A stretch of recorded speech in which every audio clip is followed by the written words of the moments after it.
Hello and welcome. Today we're going to do a small tour of my retrospective exhibition, Coming of Age. I've been sculpting now for 21 years and I thought it'd be quite fun to have an exhibition which is just showing some of the work I've been doing during that time. So we're standing outside the gallery by the lakes at Sculpture by the Lakes, and around the park there's nearly 40 of my larger sculptures which I've been doing. Most of the larger sculptures have been created in the last 15, 16 years.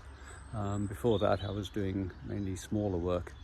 But in the gallery there's over 50 sculptures dating back to when I first started. So let's go and have a look. This is the entrance to the gallery. And as you can see, we're COVID safe. We've got the sanitizing station there.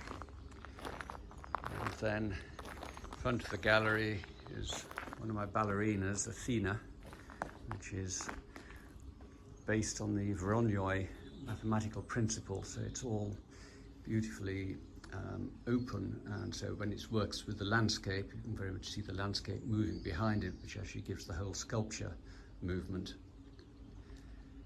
And then into the gallery, and we ask at the moment that you wear face masks when you come in here.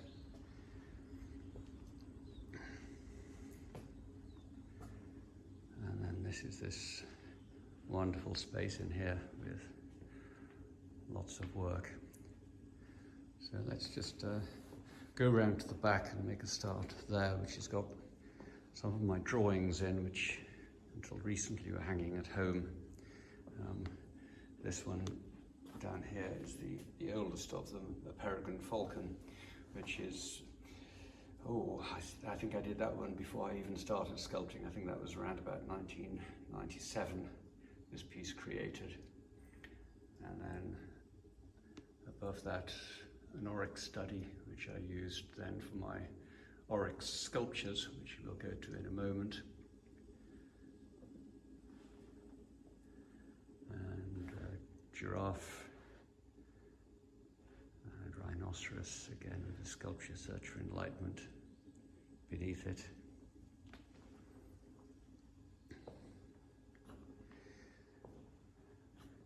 Guerrilla Studies. These were from a visit to Rwanda and Uganda in the Virunga volcano mountain. It was an incredible trip and amazing being this close to the gorillas.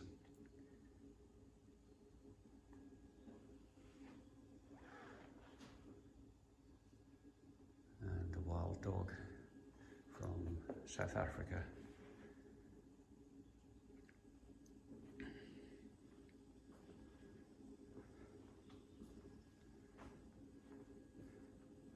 Hair study for the sculpture beneath it, and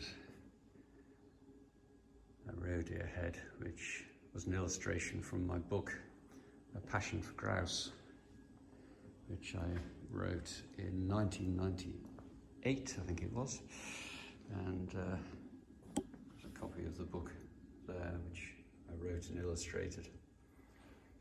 That was done just as I was starting sculpting, so I was getting quite passionate about sculpting then, but then I had to write this book and illustrate it at the same time as trying to do sculpture as well. Here there's some sculptures from various trips to Africa, and at the top is the oryx, along with an oryx decanter.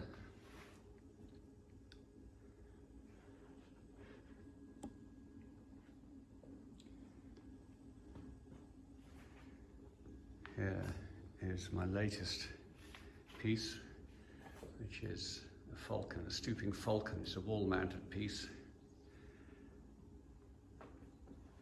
trying to capture the movement of the falcon as it dives onto its prey.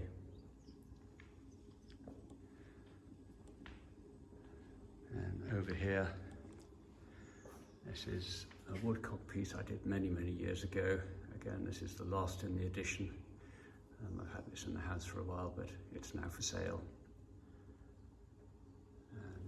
And then this piece called Green Tunnel, which features a wren. The wren is a cast sculpture, but the sort of green tunnel part it perches on I fabricate myself, so each one is slightly different. And then down below onto some of my abstract bird forms. These are what I really moved into after I'd been doing wildlife sculpture. I wanted to really explore the form of a bird, but not necessarily make it like a bird you'd recognize. Most of them are based on either an ibis with the curved beak, which are these two, Luna and Reflection, or cranes, which is the lyrebird. And then down below, again, more wildlife, a standing otter and a hare.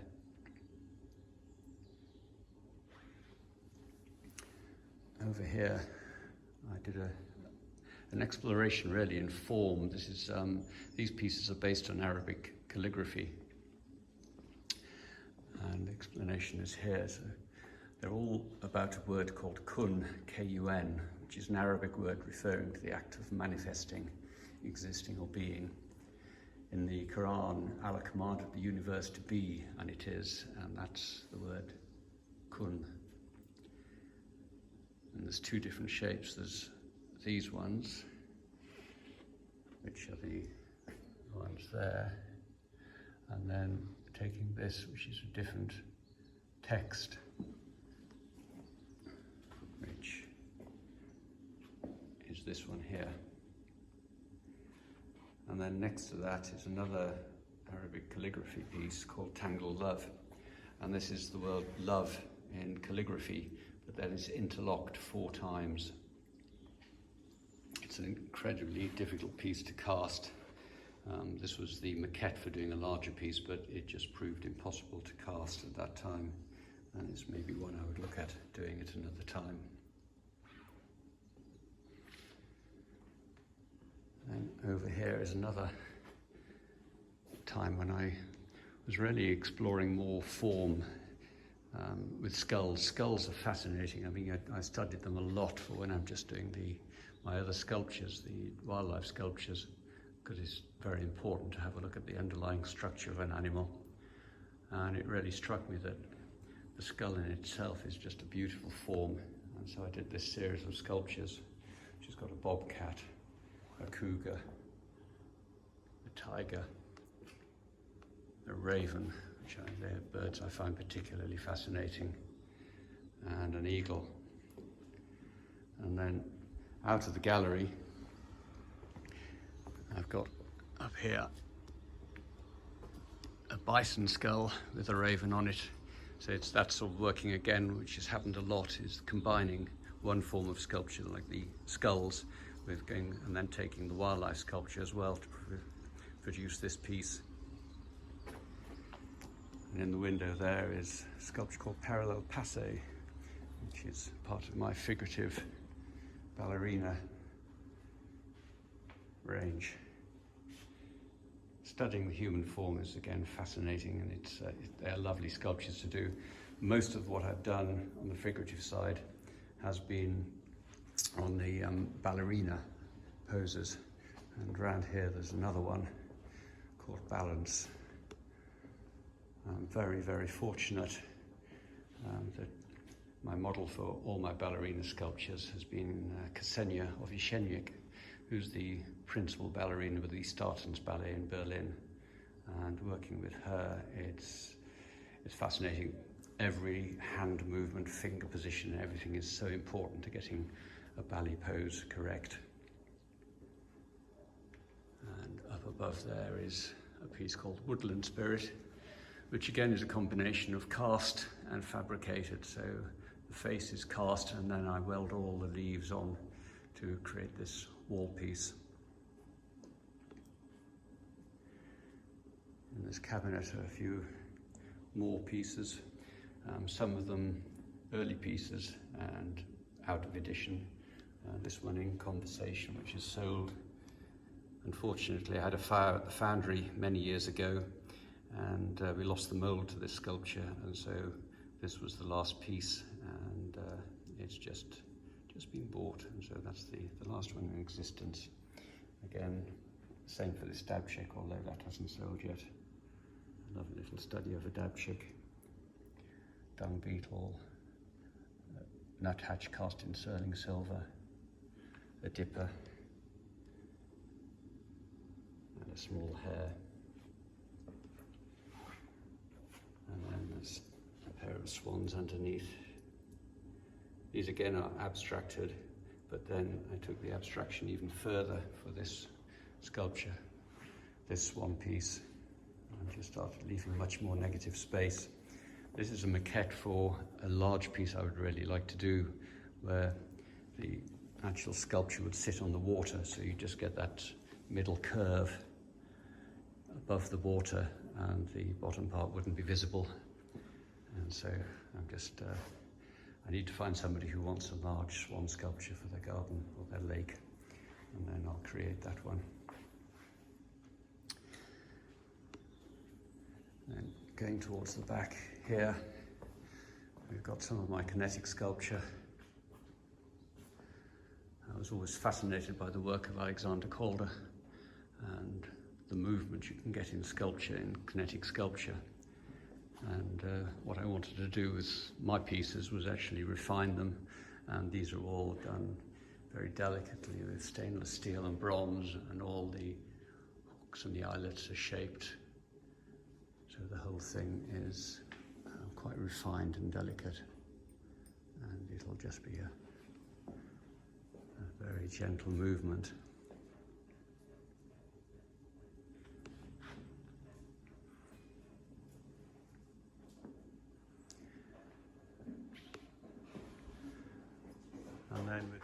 And then with this sculpture of the Kingfisher, I've again combined what I've learned through doing kinetic sculpture with a wildlife piece. So you have a very delicate, gentle movement.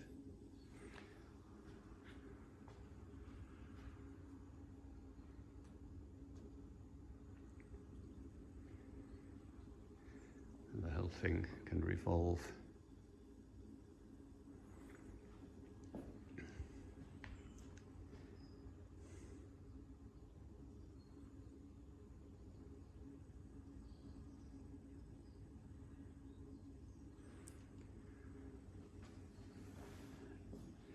Next to it is, again, one of my recent abstract bird sculptures called Phoenix, about the legend of the bird born from fire.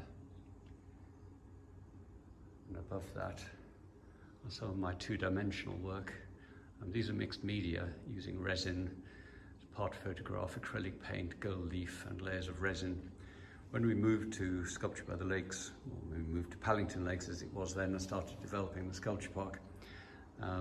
Watching the river and the lakes, I was always fascinated by water, because water's got this, it's got two qualities. It's got the opaque element from the reflections, but also you can see into its depths, and I wanted to try and find a way that I could reproduce that. And so I came up with this idea of doing it in resin onto stainless steel, so in parts of this you can see into the depths of the water, and then in other areas it's totally opaque. And there's a collection of these pieces which have been exhibited actually for the first time. I did them a couple of years ago, but I never exhibited them. And as you can see, there's one or two red dots, which is always nice to see, always encouraging. And then there's a lovely one here called Sunrise Over Water.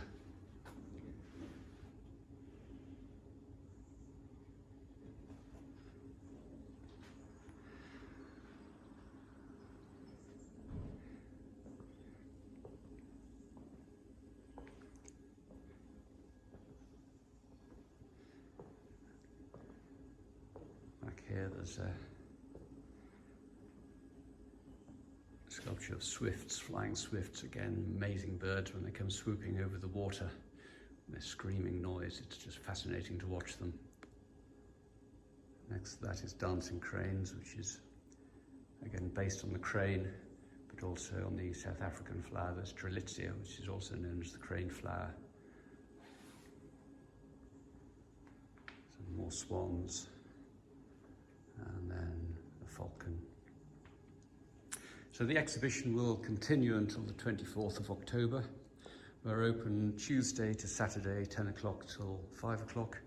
There's no need to pre-book to come to the gallery and see the exhibition. We just ask you wear a face mask, and if there's too many people in the gallery, we just ask you to wait a while until it's a little bit emptier. But throughout the day, it never gets too packed, so it should be more than happy and more than safe. Well, thank you very much for watching this, and we hope to welcome you to the gallery at Sculpture by the Lakes very soon to see this exhibition.